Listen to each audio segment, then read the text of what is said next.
Unit 4 determinants. Topic है सारणिकों का गुणनफल, प्रोडक्ट ऑफ डिटर्मिनेंट्स। यहाँ दो टाइप के गुणनफल है, एक है पंक्ति का पंक्ति से और एक है पंक्ति का स्तंभ से भी।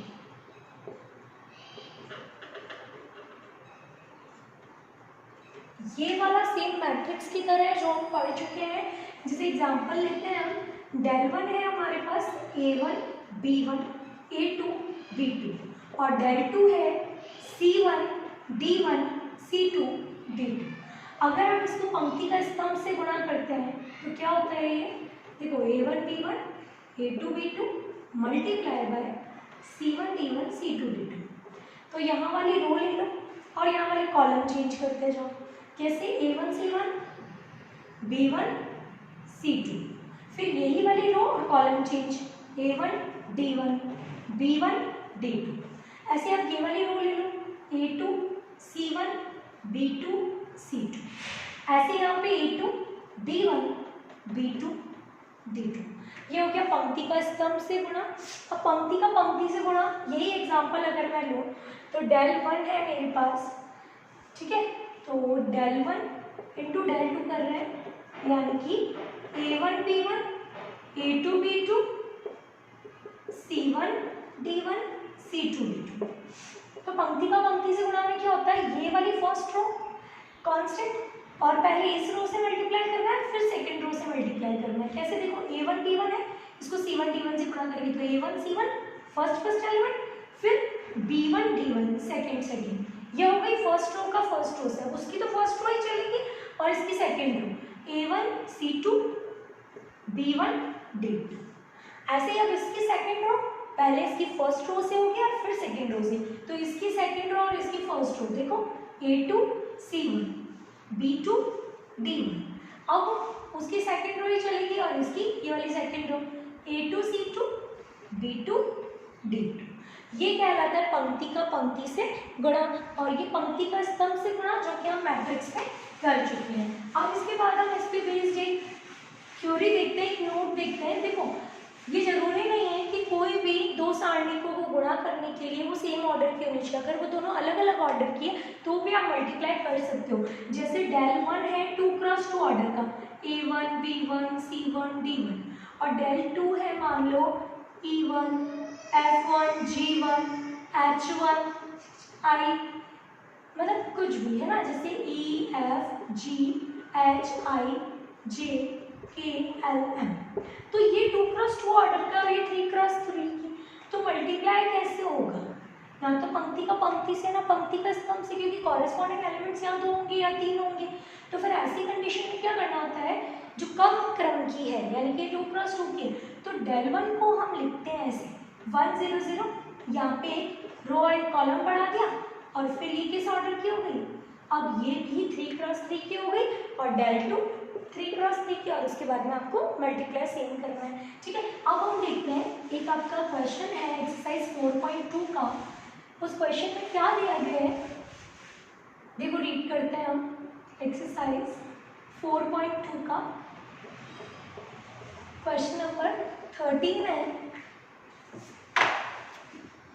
यदि कोई डिटर्मिनेंट है del is equals to A1 B1 C1 A2 B2 C2 A3 B3 C3, ये डिटर्मिनेंट गिवन है और आपको बोला गया है कि इसमें ये जो अवयव है A1 B1 C1 A2 B2 C2 A3 B3 C3, इनके सहखंड यानी A1 का सहखंड कैपिटल A1, B1 का सहखंड कैपिटल B1, C1 का सहखंड कैपिटल C1, इस तरीके से है।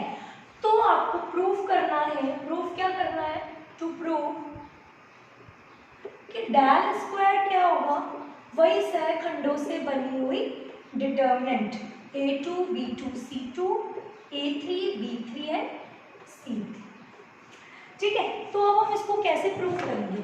अगर हम प्रूफ करते हैं डेल इंटू डेल तो उससे थोड़ा सा हार्ड हो जाएगा, तो इससे बेटर हमारे पास एक ट्रिक है।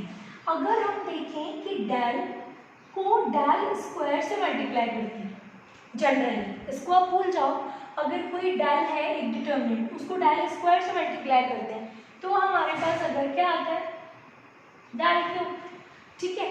तो फिर डेल स्क्वायर जो है वो ये वाली डिटर्मिनेंट है क्या, ठीक है। तो ये हम अभी प्रूव करेंगे। अब हम देखते हैं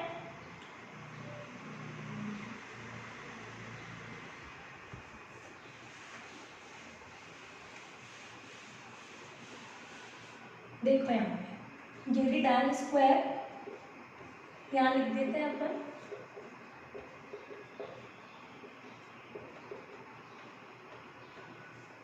अब मैं देख रही हूँ डेल इंटू डेल स्क्वायर करके, ठीक है। ये हमें प्रूव करना है, लेकिन हम पहले ये मान के चल रहे हैं कि अगर ऐसा है तो क्या होता है। तो देखो a1 b1 c1 a2 b2 c2 a3 b3 c3 multiply by a1 b1 c1 a2 b2 c2 a3 b3 c3, ठीक है। तो अब हम इसको देखो पंक्ति का पंक्ति से गुणा करते हैं, है ना, क्योंकि हमें पता है कि वो हमारे लिए इस प्रूफ के हिसाब से बिल्कुल फिट बैठेगा। कैसे, एक करके देखते हैं।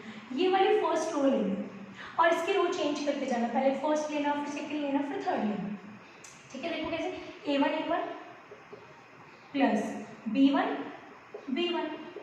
c1 c1, फिर यही रो एंड सेकंड इसकी रो सेकंड हो जाएगी ये वाली a1 a2 plus b1 b2 plus c1 c2। ऐसे ही उसकी फर्स्ट रो और इसकी third row a1 a3 b1 b3 c1 c3। ये हम कौन सा गुणा कर रहे हैं, पंक्ति का पंक्ति से गुणा। इसके बाद में हम ये रो छोड़ के अब किस पे आ जाते हैं, सेकंड रो पे। तो यहाँ हो जाएगा a2 a1 b2 b1 and c2 c1। फिर से a2 b2 b2 c2 c2। ऐसे यहाँ पे a2 a3 b2 b3 c2 c3। Last में अब ये वाली रो ले लो और रो चेंज करके जाना है यहाँ से a3 a1 b3 b1 c3 c1। यहाँ पे a3 a2 b3 b2 c3 c3। यहाँ पे a2 हाँ a3 a3 b3 b3 c3 c3, ठीक है। अब यहाँ पे हम देखते हैं, देखो आप एक रूल पढ़ चुके हो कि कोई भी पंक्ति है उसका उसके संगत सह खंडों से जो गुणा होता है वो उसी के डिटरमिनेंट के बराबर होता है, ठीक है। जैसे मान लो ये एलिमेंट है a1 b1 c1, तो अगर मैं a1 को उसके सहखंड b1 को उसके सहखंड और c1 को उसके सहखंड से गुणा करती हूँ तो ये इस पूरी डिटरमिनेंट की वैल्यू आती है डेल। जबकि इस रो को अगर मैं दूसरी पंक्तियों के सहखंड, जैसे मान लो कि मैंने a1 b1 c1 रहने दिया और दूसरी पंक्ति के सहखंड जैसे मान लो a3 ले लिया b3 ले लिया c3 ले लिया, इनको गुणा किया तो ये 0 हो जाएगा, ठीक है। तो यहाँ पे आप देख रहे हैं ये a1 b1 b1 c1 c1, तो इसकी जगह क्या आ जाएगा, डेल। ऐसे ही अपोजिट वाली से मल्टीप्लाई है तो ये हो जाएगा 0, ये हो जाएगा 0। ऐसे ही ये वाला भी क्या हो जाएगा 0, जबकि सेम है a2 का a2 से b2 का b2 से c2 का c2 से, तो ये भी क्या हो जाएगा डेल। जरूरी नहीं है फर्स्ट रो के ही हो, सेकंड रो के भी चल सकते हैं, लेकिन फिर उसी के सहखंडों से गुणा होने चाहिए, तो यहाँ डेल आ गया। ये अपोजिट है, 2 वाले तो एलिमेंट है और 3 वाले सहखंड है, तो ये भी क्या हो जाएगा 0। ऐसे ही यहाँ पे भी ये 3 वाले एलिमेंट और फर्स्ट वाले सहखंड, तो ये भी 0, ये भी 0, और यहाँ पे थर्ड के एलिमेंट से और थर्ड के सहखंड है, तो इसीलिए ये भी क्या हो जाएगी डिटर्मिनेंट की वैल्यू। तो यहाँ पे हम देख रहे हैं कि क्या आ गया हमारे पास डेल डेल डेल, और इस डिटर्मिनेंट को अगर अपन सॉल्व करते हैं तो हमारे पास आएगा डेल क्यूब, ठीक है। करके देख लो आप, फर्स्ट रो के एलिमेंट या फर्स्ट कॉलम के एलिमेंट्स के रिस्पेक्ट में प्रसार करते हैं तो देखो क्या आ रहा है, देखो डेल डेल की ये डिटर्मिनेंट बनाई तो डेल इंटू डेल डेल और डेल स्क्वायर, डेल क्यूब हो गया। तो इसका मतलब अगर हम इसको डेल स्क्वायर मान लेते हैं, ये प्रूफ करना है, लेकिन अगर मान लेते हैं ये डेल स्क्वायर है और उसके बाद हमने डेल इंटू डेल स्क्वायर करके देखा तो हमारे पास क्या आ गया डेल क्यूब, जो कि सही है ना। अगर हम डेल को डेल स्क्वायर से मल्टीप्लाई करेंगे तो डायल क्यूब ही तो आएगा। जैसे हम a इंटू ए करते थे तो क्या आता था ए स्क्वायर, फिर a इंटू ए स्क्वायर करते हैं तो क्या आता है ए क्यूब की वैल्यू कैलकुलेट करनी होती है तो हम a इंटू ए स्क्वायर करते थे ना। Similarly dial into dial square करने पर अगर डायल क्यूब आ रहा है इसका मतलब कि डायल स्क्वायर सही है। तो इसका मतलब हमने जो माना था, जो हमें प्रूव करना था उसको हमने माना था, तो हम एंड में बोलेंगे कि इसलिए ये सिद्ध होता है कि यही डायल स्क्वायर है। और इस तरीके से आपके एक्सरसाइज 4.2 का जो लास्ट क्वेश्चन बचा था वो भी कंप्लीट हो गया है। Thank you.